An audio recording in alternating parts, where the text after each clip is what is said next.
Assalamualaikum warahmatullahi wabarakatuh. Bismillahirrahmanirrahim. Baiklah, kami dari kelompok 9 ingin menjelaskan tentang retorika Teste Fakulti atau retorika untuk iklam atau broadcasting. Yang pertama, prinsip-prinsip dasar retorika. Retorika atau ilmu komunikasi adalah cara pemakaian bahasa sebagai seni yang didasarkan pada suatu pengetahuan atau metode yang teratur untuk menyampaikan suatu informasi, persuasi, motivasi, maupun pengetahuan itu sendiri. Berpidato, ceramah, khutbah itu juga termasuk dalam kajian retorika.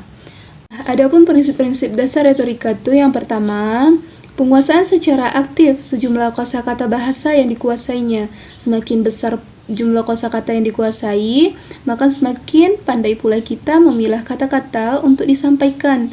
Yang kedua, penguasaan secara aktif kaidah-kaidah ketatabahasaan. Yang ketiga, mengenal dan menguasai bermacam-macam gaya bahasa dan mampu menciptakan gaya yang baru, gaya yang hidup. Yang keempat lagi, memiliki kemampuan penalaran yang baik. Yang kelima, mengenal ketentuan-ketentuan teknis penyusunan komposisi tertulis sehingga mudah dibaca dan dipahami. Yang keenam, dengan demikian pencorakan dalam retorika modern akan meliputi bentuk karangan yang disebut modern, akan meliputi bentuk karangan yang disebut eksposisi, argumentasi, deskripsi, dan narasi. Yang ketujuh, eksposisi itu adalah bentuk retorika yang tujuannya untuk memperluas pengetahuan si pembaca. Yang kedelapan, argumentasi. Argumentasi itu untuk berusaha mengubah dan memengaruhi sifat si pembaca. Yang kesembilan, deskripsi. Deskripsi itu untuk menggambarkan suatu objek. Jadi seakan-akan si pembaca itu objeknya itu di depan mata si pembaca. Yang ke-10 lagi, yang terakhir, narasi. Narasi merupakan teknik retorika untuk mengisahkan kejadian-kejadian yang ingin disampaikan oleh si penulis. Baiklah, cukup sekian. Mungkin akan dilanjutkan oleh saudari Febriani. Assalamualaikum warahmatullahi wabarakatuh. Saya Febriani Valevi.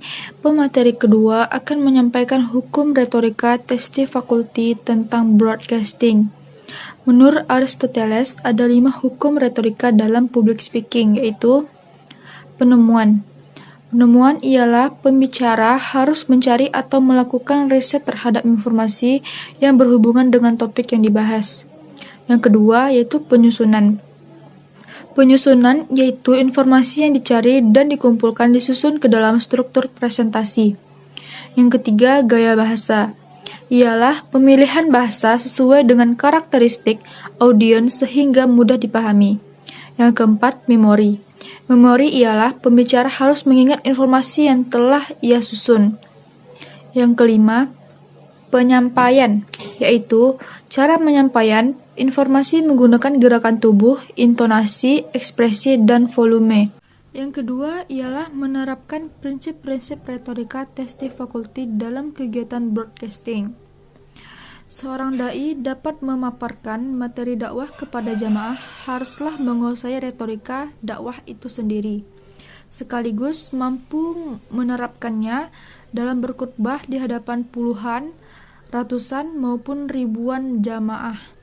Maka penulis sedikit memberikan gambaran cara berretorika di hadapan jemaah, yaitu mengetahui daerah tempat ia akan berdakwah, mengetahui tingkat pendidikan jamaah, menguasai materi yang akan disampaikan, memiliki olah vokal dan keluasan dalam berbicara. Sekian dan terima kasih. Assalamualaikum warahmatullahi wabarakatuh. Saya Vinenda Cahyati, sebagai pemateri ketiga akan melanjutkan presentasi dari makalah kami, yaitu menerapkan prinsip-prinsip retorika Teste Fakulti dalam kegiatan broadcasting. Toto Tasmara menyatakan dalam bukunya Komunikasi Dakwah bahwa ada beberapa hal yang dominan dalam retorika. Yang pertama yaitu pengetahuan bahasa, Yang kedua, pengetahuan atas materi. Yang ketiga, kelincahan dalam berlogika. Yang keempat, pengetahuan atas jiwa massa. Dan yang terakhir, pengetahuan atas sistem sosial budaya masyarakat. Beberapa faktor tersebut merupakan alat pokok yang harus dikuasai oleh dai dalam menyampaikan pesannya kepada mat'u. Hal ini disebabkan eratnya kepentingan dai dan mat'u sehingga merasakan manfaat dan pesan tersebut. Selanjutnya yaitu tips bicara menarik dan atraktif di media radio dan televisi. Tips yang pertama yaitu percaya diri, kemudian pengetahuan yang luas, memiliki pergaulan yang luas, dan mengenal lebih dalam radio ataupun televisi yang menjadi target Anda, memahami secara mendalam segmen acara radio ataupun televisi, mampu bekerja sama dengan baik dalam tim, dan yang terakhir yaitu be yourself, don't try and be someone you're not. Baiklah, itu yang dapat saya sampaikan. Kurang dan lebihnya saya mohon maaf. Akhirul kalam, wabillahi taufiq wal hidayah. Wassalamualaikum warahmatullahi wabarakatuh.